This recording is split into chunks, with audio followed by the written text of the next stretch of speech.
രാജ്യമെങ്ങും ഇഫ്താർ ഗാഹുകൾ നടക്കുന്ന ദിവസം ചെറിയ പെരുന്നാളിന്റെ ആഘോഷങ്ങളിൽ മുഴുകുകയാണ്. എന്നാൽ ഇവിടെ ഈ പെരുന്നാൾ ദിവസം എടുത്ത നിലപാടിന്റെ കാരണം ദേശീയ നേതാവും വയനാടിന്റെ എംപിയുമായ പ്രിയങ്ക ഗാന്ധിയുടെ കൈ പൊള്ളുകയാണ്. പെരുന്നാൾ ദിവസമായ ഇന്ന് രാജ്യതലസ്ഥാനത്ത് മുസ്ലിങ്ങളെല്ലാം ഒറ്റക്കെട്ടായിട്ട് വഖഫ് ബില്ലിനെ എതിർത്തുകൊണ്ടാണ് പള്ളിയിൽ ഒത്തുചേരുന്നത്. റംസാനിലെ അവസാന വെള്ളിയാഴ്ചയും കേന്ദ്രം കൊണ്ടുവരുന്ന വഖഫ് ബില്ലിന് എതിർപ്പുമായി കയ്യിൽ കറുത്ത ബാൻഡും ധരിച്ചുകൊണ്ട് ഇസ്ലാം മതവിശ്വാസികൾ പള്ളിയിൽ ഒത്തുചേർന്നത്. ഇവിടെ കേരളത്തിൽ മുനമ്പം വിഷയം ആളിക്കത്തുകയുമാണ്. മത്സ്യത്തൊഴിലാളികളടക്കം താമസിക്കുന്ന ഭൂമിയിൽ ക്രൈസ്തവ വിശ്വാസികൾ ബഹുഭൂരിപക്ഷമാകുമ്പോൾ ഈ മുനമ്പം ഭൂമി വഖഫ് ഭൂമിയാണ് എന്ന കാര്യത്തിൽ തർക്കമില്ല.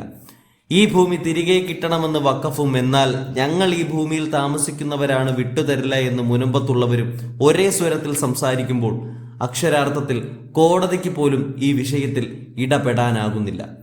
എന്നാൽ അതേസമയം കേരളത്തിലെ അന്യാധീനപ്പെട്ട വഖഫ് വസ്തുക്കൾ കണ്ടെത്താൻ 2008 VS അച്യുതാനന്ദൻ സർക്കാർ നിയോഗിച്ച നിസാർ കമ്മീഷൻ മുനമ്പത്തെ വസ്തു സംബന്ധിച്ചും പരിശോധന നടത്തിയിരുന്നു. എന്നാൽ ഈ ഭൂമി വഖഫ് ഭൂമിയാണോ അതോ ഫാറൂഖ് കോളേജിന് ഗിഫ്റ്റ് ഡീഡായി ലഭിച്ചതാണോ എന്ന് കണ്ടെത്താൻ കമ്മീഷന് കഴിഞ്ഞില്ല. അങ്ങനെ തുടങ്ങി നീളുന്ന വിഷയത്തിനൊടുക്കം 2019 സെപ്റ്റംബർ 25 വഖഫ് ബോർഡ് ഈ ഭൂമി വഖഫായി രജിസ്റ്റർ ചെയ്തു. ഇവിടെ ഇപ്പോൾ ക്രൈസ്തവ സഭാ സംഘടനയായ KCBC ഒന്നടങ്കം മുനമ്പം വിഷയത്തിൽ ഇടപെടുകയും കേന്ദ്രം കൊണ്ടുവരുന്ന ബില്ലിനെ അനുകൂലിച്ച് വോട്ട് ചെയ്യണമെന്ന് അപേക്ഷിക്കുന്നു എന്ന് പറഞ്ഞും ഒരു പത്രക്കുറിപ്പും ഇറക്കിയിരുന്നു. എന്നാൽ കോൺഗ്രസ് അടക്കമുള്ള പ്രതിപക്ഷം ന്യൂനപക്ഷ സംരക്ഷണത്തിന്റെ ഭാഗമായിട്ട് വഖഫ് ബില്ലിനെ എതിർത്തുകൊണ്ടാണ് ഇപ്പോൾ നീങ്ങുന്നത്. ഇവിടെ കേരളത്തിലെ കോൺഗ്രസ് MPമാർ ചെകുത്താനും കടലിനും നടുക്കപ്പെട്ടിരിക്കുകയാണ്. പ്രത്യേകിച്ച് ക്രൈസ്തവ വിഭാഗം MPമാർ. കേരളത്തിൽ കോൺഗ്രസിന് വരുന്ന തിരഞ്ഞെടുപ്പിൽ പിടിച്ചു നിൽക്കണമെങ്കിൽ ഈ ക്രൈസ്തവരെ ഒപ്പം കൂട്ടിയേ പറ്റൂ കോൺഗ്രസിന്. എന്നാൽ കേന്ദ്രത്തിൽ വഖഫ് കൊണ്ടുവന്ന് മുസ്ലിങ്ങളെ അടിച്ചമർത്താൻ ശ്രമിക്കുന്നതിനെ എതിർക്കുകയും വേണം. ഇവിടെ ദേശീയ നേതാവും വഖഫ് ബിൽ JPCക്ക് വിട്ടപ്പോൾ അതിൽ അംഗവുമായി നിൽക്കുന്ന കേരളത്തിലെ MPയായ പ്രിയങ്കയുടെ നിലപാട് എന്താവും എന്നുള്ളതാണ്.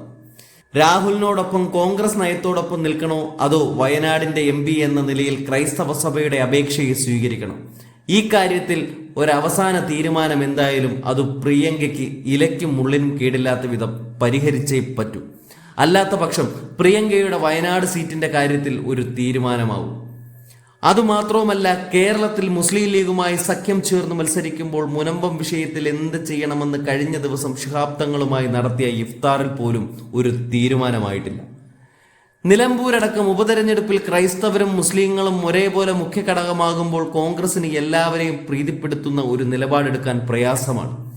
എന്നാൽ ഈ കലക്കവെള്ളത്തിൽ മീൻ പിടിക്കാനാണ് BJP രാജീവ് ചന്ദ്രശേഖരനെ ഇപ്പോൾ കെട്ടിയിറക്കിയിരിക്കുന്നത്. എമ്പുരാനിൽ തട്ടി മുനമ്പവും വഖഫുമൊക്കെ മുഖ്യധാരാ മാധ്യമങ്ങളിൽ ഇടം പിടിക്കാതെ പോകുമ്പോൾ ആശാസമരത്തെ ആളിക്കത്തിച്ച് വിഷയം തിരിച്ചുവിടാൻ കോൺഗ്രസിനെ കൊണ്ട് എത്ര കാലം സാധിക്കും എന്ന് മാത്രമാണ് ഇപ്പോൾ ചോദിക്കാനുള്ളത്. എന്തായാലും ദേശീയ നേതാവ് പട്ടവും വയനാടിന്റെ MP സ്ഥാനവും ഒരുമിച്ച് സുഖമായി കൊണ്ടുപോകാൻ പ്രിയങ്കയെ കൊണ്ട് എത്രത്തോളം സാധിക്കുമെന്നുള്ള ചോദ്യവും ബാക്കി കിടക്കുകയാണ്.